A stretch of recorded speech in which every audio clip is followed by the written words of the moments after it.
He scanned his jumbled central processor, disk whirring and skipping in panic, his damaged optics swiveling madly in its socket.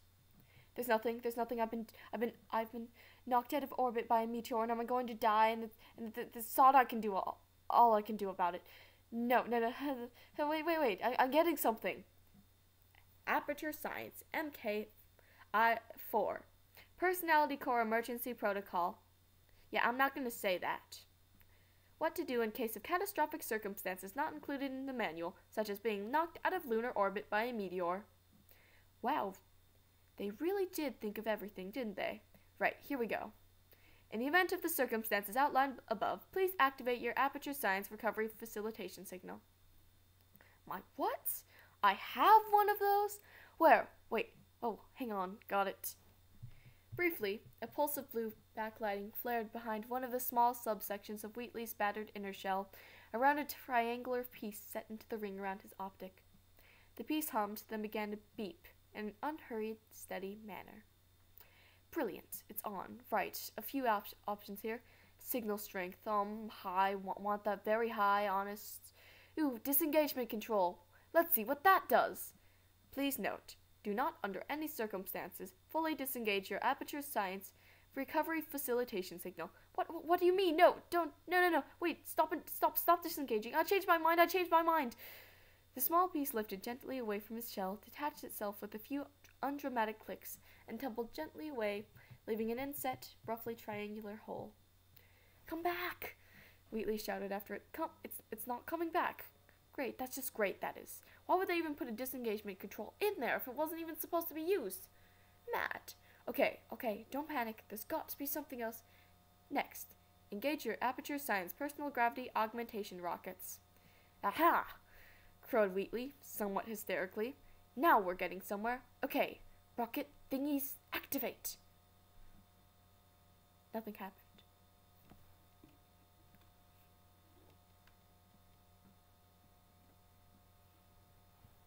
Please note, the Aperture Science Personal Gravity Augmentation Rockets are an optional prototype feature and can only be activated by an Aperture Science Systems Administrator. Please also bear in mind that attempting to re-enter the Earth's atmosphere without the correct cushioning equipment will invalidate your warranty. For more information, please refer to your Ascended Aperture Science Mark IV Personality Core and User Warranty Agreement, page 345, paragraph 15, subsection 19. Oh, you've got to be kidding! However, Aperture is pleased to inform you that all personality cores are equipped with a fully functional vocal synthesizer, which you are encouraged to make full use of during your last moments of existence. I am really bad at reading. Existence. Wheatley continued to streak toward the earth. Streak towards the earth, picking up speed as he was drawn further and further in by the planet's stronger gravitational field. Trailing a 20-mile-a-second trail of shrapnel,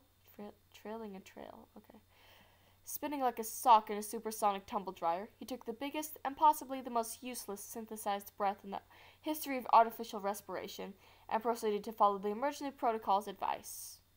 And then he screams, and I don't want to read that because I'm lazy. So scream yourself also. I don't sound like Wheatley, so shut up.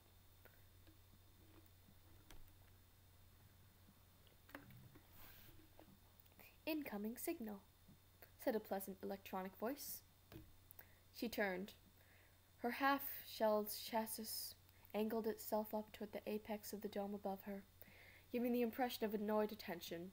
For days she had been deep in scientific thought, trying to solve the quandary that baffled her, creating and discarding hypotheses at the rate of several picoseconds. I don't know words.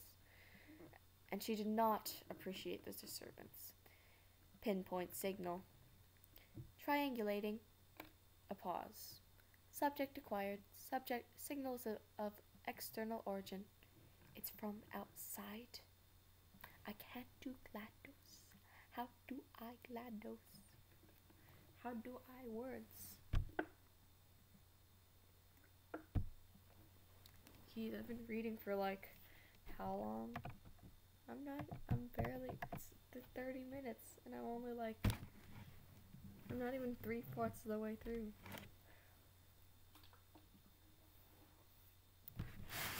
interest flared within her enormous central processors.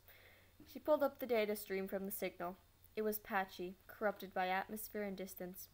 She analyzed it, picking through the degraded streams of ones and zeros, stitching the holes. It's a recovery facilitation signal. A pause. Then, as more information filtered into her processors from the repeating stream, the plates that covered the walls contracted tightly, drawing together in an ominous pattern which perfectly complemented her tone, an abrupt tonal shift from curiosity to total, flat disgust. Oh, that thing. Subject is approaching atmospheric re-entry, said the first voice. The plates rippled. At the center of her sleek half-shell mask, the yellow eye narrowed thoughtfully.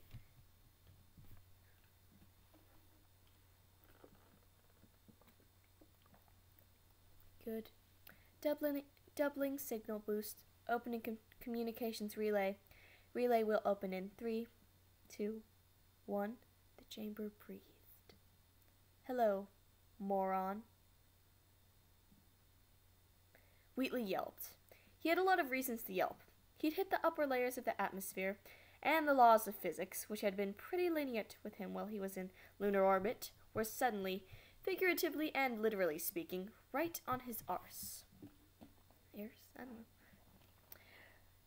From the searing heat, most of his casing was beginning to glow a dull, smoky red, to the intense vibration and wind speed, which were threatening to rattle his optic right out of its socket, he was not having a good time. He was currently plummeting through the exosphere, his path through the watery air exerting a massive pressure which smashed into thin it's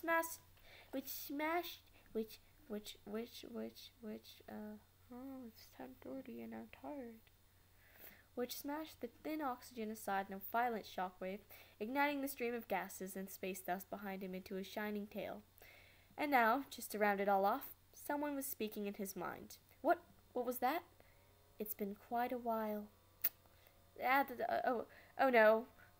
I just wanted to let you know, said the voice, that I know exactly what you're doing.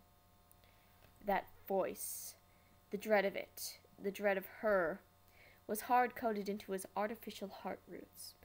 Admittedly, he was already completely terrified, what with his own impending high-speed demise and everything, but somehow his emotional processor found room for another sour jerk of sick fear.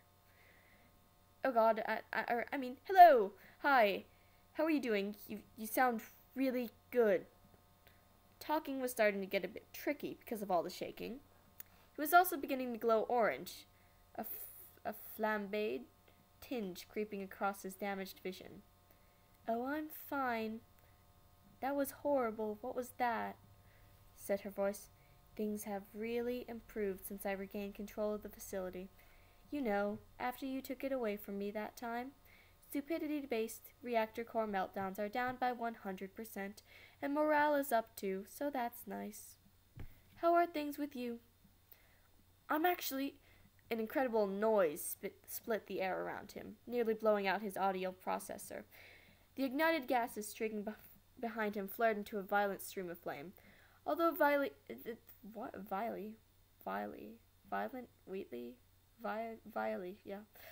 Wheatley was not in any position to appreciate what had just happened, he had in fact just broken the sound barrier.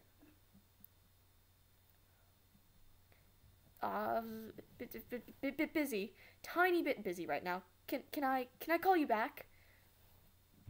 Anyway, she continued, ignoring him, I understand that you're choosing to die horribly on impact with the Earth's surface because you feel bad about what you did to me, and I just wanted to let you know that I appreciate the gesture. Wheatley tried to express that no thanks were necessary, or indeed, warranted. He'd breached the mesosphere. The gas and debris he'd pulled with him burning even brighter in the oxygen-starved air, and by now the acceleration had forced the optical plates completely closed, meaning that he wasn't even going to be able to see what particular part of the Earth was going to turn into metallic polenta.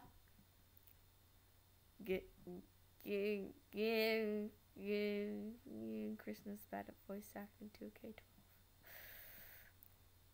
Not quite what he was going